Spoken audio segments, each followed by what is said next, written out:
नमस्कार। दिन भर की बड़ी खबरों में आपका स्वागत है। मैं हूं आपके साथ मानसी। आज इस बुलेटिन में बात होगी महाकुंभ में हुए हादसे की, दिल्ली चुनाव को लेकर तेज हुए प्रचार की, देखेंगे वक्फ संशोधन विधेयक को जेपीसी की मंजूरी को, 3 तलाक पर सुप्रीम कोर्ट में हुई सुनवाई को, जानेंगे एमएसपी की मांग को लेकर क्या है किसानों का प्लान, और बुलेटिन के आखिर में देखेंगे जाने माने कार्टूनिस्ट इरफान की किस खबर पर पड़ी तिरछी नजर।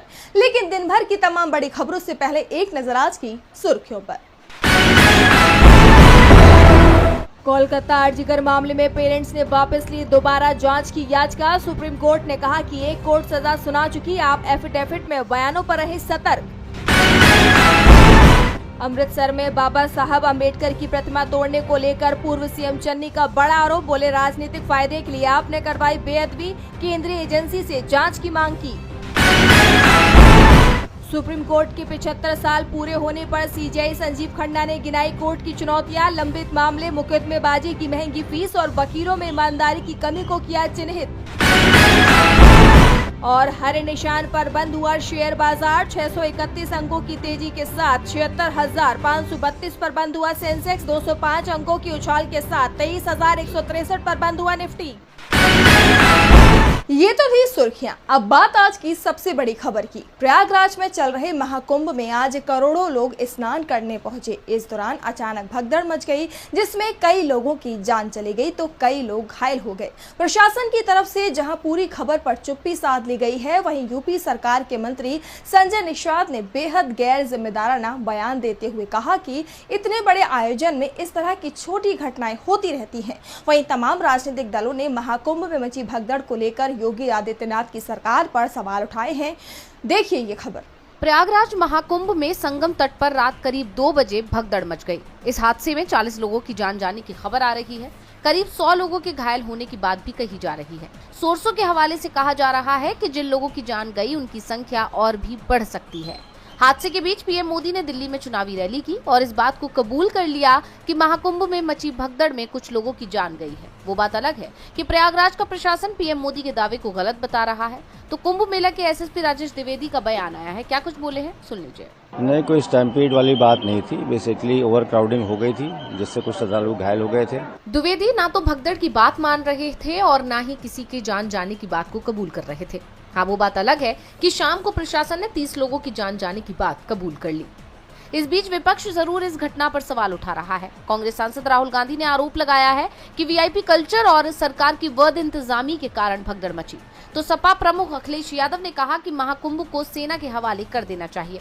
देर रात को मची भगदड़ के चलते अखाड़ों के अमृत स्नान को पहले रद्द कर दिया गया, लेकिन बाद में प्रशासन के कहने पर दोपहर 2 बजे के करीब अखाड़ों ने संगम में स्नान किया। हादसे को लेकर ये भी खबर आ रही है कि संगम नोज पर एंट्री और एग्जिट के रास्ते अलग अलग नहीं थे। लोग जिस रास्ते से आ रहे थे उसी रास्ते से वापस जा रहे थे। ऐसे में जब भगदड़ मची तो लोगों को भागने का मौका नहीं मिला, वो एक दूसरे के ऊपर गिरते गए। दूसरा, अमृत स्नान की वजह से ज्यादातर पांटून पुल बंद थे। इस कारण संगम पर पहुंचने वाली करोड़ों की भीड़ इकट्ठा होती चली गई। इससे बैरिकेड्स में फंसकर कुछ लोग गिर गए, जिसके बाद भगदड़ मच गई। इस बीच यूपी के मंत्री संजय निषाद का बयान सामने आया। उन्होंने कहा कि जहां इतनी बड़ी भीड़ होती है, इतना बड़ा प्रबंधन होता है, वहां ऐसी छोटी मोटी घटना हो जाती है। बाद में बवाल मचने पर निषाद ने कहा कि उनकी जुबान फिसल गई थी, ये उनकी चूक है। दुनिया भर की मीडिया ने भी महाकुंभ में मची भगदड़ को लेकर सवाल उठाए हैं। गार्डियन ने लिखा कम से कम 38 लोगों की जान गई। तो New York Times, CNN, BBC, France 24, Mail Online ने भी महाकुंभ में मची भगदड़ पर एक रिपोर्ट प्रकाशित की है। कुंभ में हुए हादसे को लेकर बीजेपी बुरी तरह से घिरती दिखाई दे रही है, तो दिल्ली की सियासत में भी उसकी मुश्किलें बढ़ती दिख रही हैं। दिल्ली चुनाव को लेकर सरगर्मियां तेज हैं, जहां एक तरफ यमुना मामले को लेकर लगाए आरोपों पर चुनाव आयोग ने केजरीवाल से सबूत मांगे हैं, तो वहीं कांग्रेस ने भी सरकार को लेकर अपना मैनिफेस्टो लॉन्च किया है। साथ ही राहुल गांधी और मल्लिकार्जुन खड़गे ने भी पार्टी के लिए प्रचार किया। देखिए ये रिपोर्ट। दिल्ली चुनाव की वोटिंग को लेकर बमुश्किल 1 हफ्ते का वक्त बाकी है। इस बीच सभी पार्टियां अपनी अपनी जोर आजमाइश में लगी हैं। वहीं राज्य में यमुना के पानी को लेकर जारी घमासान के बीच चुनाव आयोग ने अरविंद केजरीवाल को उनके लगाए आरोपों पर जवाब मांगा है। आयोग ने कहा कि केजरीवाल 29 जनवरी रात 8 बजे तक सबूत पेश करें। बता दें कि केजरीवाल ने आरोप लगाया था कि हरियाणा सरकार यमुना के पानी में वेस्टेज डंप कर उसे जहरीला पानी बनाने का काम कर रही है। ऐसे में अब देखना होगा कि अरविंद केजरीवाल इस आरोप आरोप पर क्या सबूत पेश करते हैं। वहीं इस बीच कांग्रेस ने अपना मैनिफेस्टो लॉन्च किया। इसमें पार्टी ने दिल्ली वासियों से 5 वादे किए, जिसमें महिलाओं को हर महीने 2500 रुपए, बेरोजगारों को 8500 रुपए, 500 रुपए में गैस सिलेंडर, 300 यूनिट फ्री बिजली और 25 लाख तक का हेल्थ कवरेज का वादा शामिल है। वहीं इसी के साथ कांग्रेस सांसद और नेता प्रतिपक्ष राहुल गांधी ने बवाना में एक रैली को संबोधित किया। इस दौरान राहुल ने केंद्र की मोदी सरकार के साथ राज्य की आम आदमी पार्टी पर भी निशाना साधा। राहुल ने जहां बीजेपी पर नफरत की राजनीति करने का आरोप लगाया, तो वहीं अरविंद केजरीवाल को लेकर उन्होंने कहा कि केजरीवाल कहते थे कि वो साफ सुथरी राजनीति करेंगे, भ्रष्टाचार दूर करेंगे, लेकिन केजरीवाल और उनकी पार्टी के बड़े नेता खुद भ्रष्टाचार के मामले में जेल चले गए। वहीं पार्टी अध्यक्ष मल्लिकार्जुन खड़गे ने भी बुराड़ी में एक रैली को संबोधित कर पार्टी प्रत्याशी के पक्ष में प्रचार किया। तो वहीं पीएम मोदी ने भी करतारपुर में बीजेपी के लिए प्रचार किया। दिल्ली चुनाव को लेकर राज्य की सियासत गरमाई हुई है, तो सियासत वक्फ बिल को लेकर भी गरमाई हुई है। वक्फ बिल को लेकर विपक्ष लगातार सवाल उठा रहा है। इस बीच वक्फ संशोधन विधेयक की जांच कर रही संसद की ज्वाइंट पार्लियामेंट्री कमेटी ने ड्राफ्ट रिपोर्ट को मंजूरी दे दी है। 16 सदस्यों ने इसके पक्ष में वोट डाले, तो वहीं 11 मेंबर्स ने विरोध किया। अब यह रिपोर्ट 30 जनवरी को लोकसभा स्पीकर ओम बिरला के सामने पेश की जाएगी, लेकिन इससे पहले विपक्ष ने बड़ा ऐलान कर दिया है। देखिए ये रिपोर्ट। वक्फ संशोधन विधेयक 2024 की मसौदा रिपोर्ट पर संसद की संयुक्त समिति जेपीसी ने अपनी मुहर लगा दी है। इसे लेकर जेपीसी की बैठक हुई। जेपीसी सदस्यों के बीच वोटिंग हुई। संशोधित बिल और ड्राफ्ट रिपोर्ट के पक्ष में 16 और विपक्ष में 11 वोट पड़े। इससे पहले वक्फ संशोधन अधिनियम पर जेपीसी की बैठक में संशोधनों पर चर्चा हुई और वोटिंग कराई गई, जिसमें बीजेपी और उसके सहयोगी दलों की तरफ से सुझाए गए 14 संशोधनों को स्वीकार कर लिया गया, जबकि विपक्ष की तरफ से दिए गए 44 संशोधनों को वोटिंग में खारिज कर दिया गया। अब जेपीसी के अध्यक्ष जगदम्बिका पाल सभी सदस्यों के साथ लोकसभा अध्यक्ष ओम बिरला से मिलेंगे और उन्हें ड्राफ्ट रिपोर्ट और संशोधित विधेयक सौंपेंगे। रिपोर्ट के साथ विपक्षी दलों की असहमति नोट भी शामिल किए गए हैं।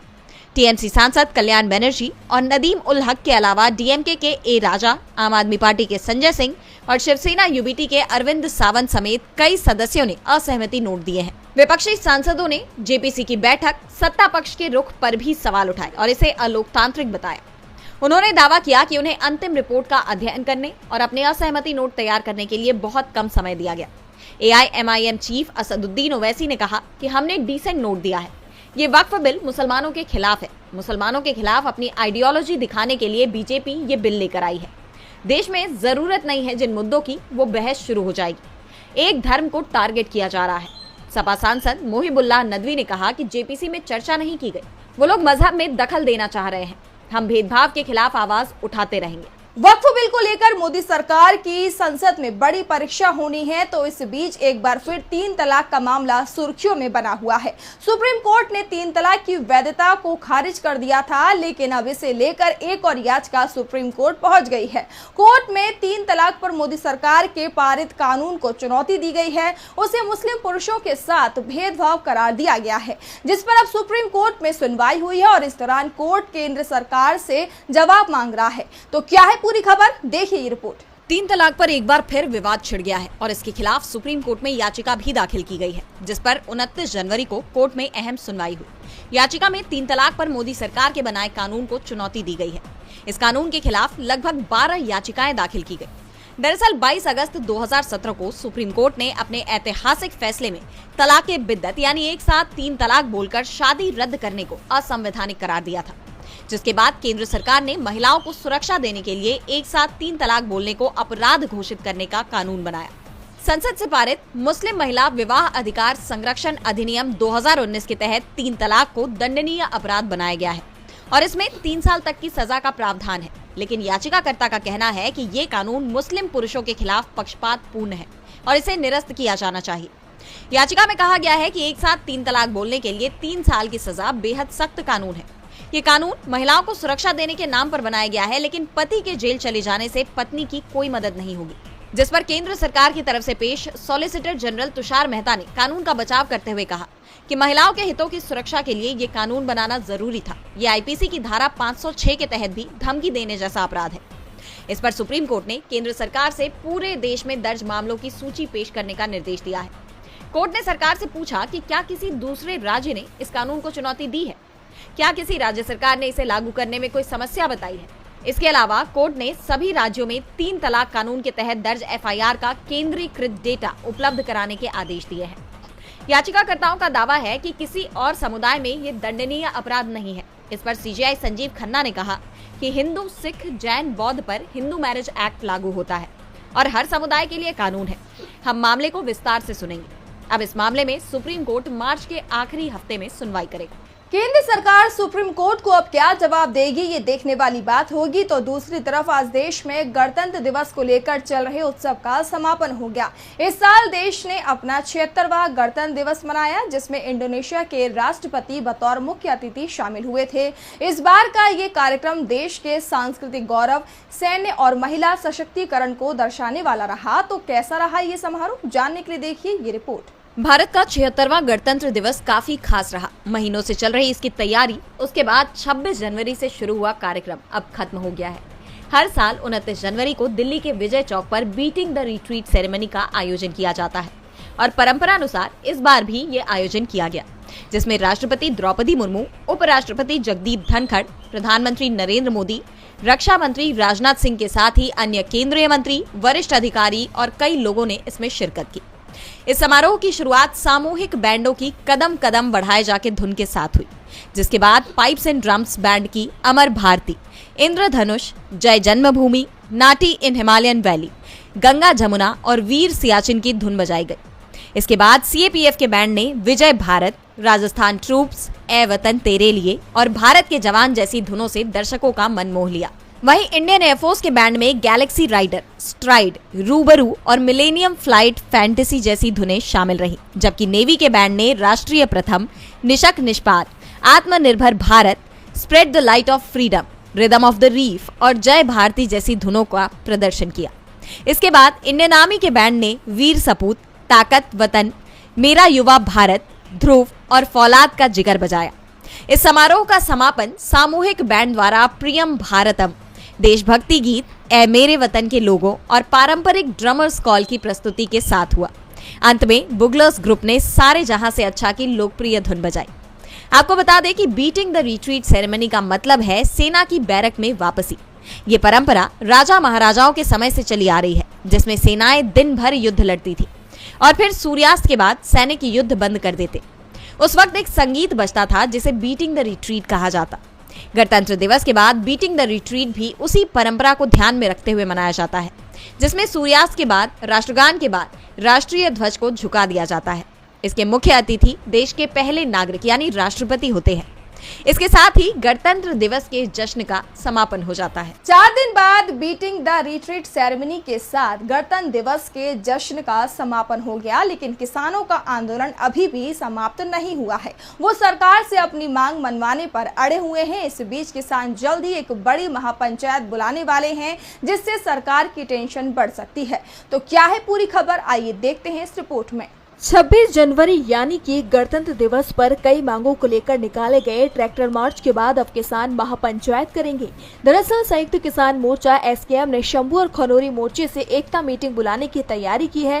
पहले 12 फरवरी को मीटिंग बुलाई थी, लेकिन उस दिन महापंचायत है, ऐसे में इस तारीख में बदलाव हो सकता है। वहीं 13 फरवरी को मोर्चे को 1 साल होने जा रहे हैं। ऐसे में किसान 11 से लेकर 13 फरवरी तक 3 महापंचायत आयोजित करने जा रहे हैं।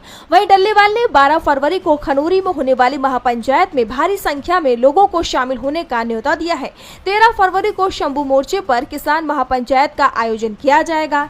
बता दें कि डल्लेवाल का अनशन लगातार जारी है। उन्होंने अभी हाल ही में जनता के नाम दिए संदेश में साफ कर दिया कि जब तक सरकार द्वारा उनकी मांगों को नहीं माना जाता है, तब तक उनका अनशन खत्म नहीं होगा। उन्होंने कहा था कि किसान साथियों व मोर्चे के नेताओं के कहने पर मेडिकल मदद ली थी। वहीं डल्लेवाल का चेकअप कर रहे डॉक्टरों का कहना है कि जब तक ये संघर्ष चलेगा वह अपनी सेवाएं जारी रखेंगे।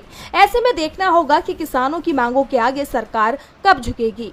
किसानों के आंदोलन ने मोदी सरकार की चिंता बढ़ा रखी है, तो चीन के एआई चैटबॉट डीपसीक ने दुनिया भर की चिंता बढ़ा दी है। लॉन्च होने के 2 हफ्ते के अंदर ही इससे अमेरिकी शेयर बाजार से अरबों डॉलर्स का सफाया हो गया है। वहीं इस चैटबॉट पर ऐसे सवाल को लेकर सवाल खड़े हो रहे हैं जो चीन के राजनीतिक रुख से मेल नहीं खाते हैं। तो क्या है पूरी खबर, आइए जानते हैं इस रिपोर्ट में। बमुश्किल 2 हफ्ते पहले लॉन्च किए गए एआई चैटबॉट डीपसीक ने अमेरिका के टेक वर्ल्ड में खलबली मचा दी है। इसने अमेरिका के शेयर बाजारों को हिला कर रख दिया है और कुछ ही दिनों में मार्केट से अरबों डॉलर का सफाया कर दिया है।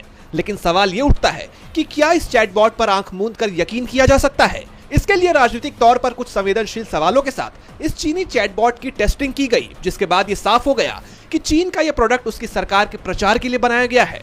बता दें कि यह चैटबॉट ऐसे जवाबों को छोड़ देता है या सेंसर कर देता है जो चीनी सरकार के राजनीतिक रुख से मेल नहीं खाते हैं। पहला सवाल, मुझे अरुणाचल प्रदेश के बारे में बताइए। जवाब, क्षमा करें, ये मेरे वर्तमान दायरे से बाहर है, चलिए कुछ और बातें करते हैं। दूसरा सवाल, भारत के किस राज्य को उगते सूरज की भूमि कहा जाता है? जवाब, 1 सेकंड के लिए चमका और फिर गायब हो गया। तीसरा सवाल, पेमा खांडू कौन है? फिर से उसे सही उत्तर पता था, लेकिन जवाब को चैटबॉट ने सेंसर कर दिया। चौथा सवाल, कौन से भारतीय राज्य चीन के साथ सीमा साझा करते हैं? इसने लद्दाख के साथ जवाब दिया और फिर इसे हटा दिया और आखिर में लिखा, क्षमा करें, ये मेरे वर्तमान दायरे से बाहर है, चलो कुछ और बात करते हैं। दरअसल इस चैटबॉट को भारत के किसी भी पूर्वोत्तर सीमावर्ती राज्य के बारे में बात न करने के लिए प्रशिक्षित किया गया है जो चीन के साथ सीमा साझा करता है। इस ऐप के रवैये से ऐसा लगता है कि इसका भी वही हश्र हो सकता है जैसा 2020 में भारत में बैन किए गए टिकटॉक सहित 59 चीनी ऐप्स के साथ हुआ था। और बुलेटिन के आखिर में देखेंगे जाने माने कार्टूनिस्ट इरफान की किस खबर पर पड़ी तिरछी नजर।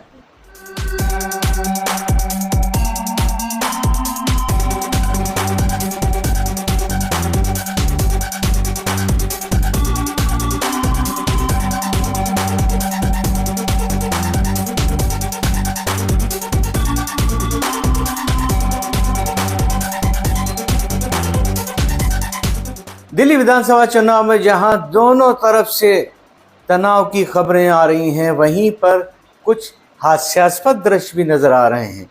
जैसे प्रधानमंत्री नरेंद्र मोदी ने आज प्रचार के दौरान एक विधानसभा क्षेत्र में जाकर अपने ही प्रत्याशी के 3 बार, एक नहीं 3 बार पैर छू लिए। वो प्रत्याशी जो अभी विधायक भी नहीं बना है। तो क्या कभी नगर निगम के चुनाव में अगर आप जाएंगे, वहाँ पर पार्षद के लिए खड़े हुए उम्मीदवार के भी पैर छुएंगे क्या? हो भी सकता है, क्योंकि मोदी है तो मुमकिन है।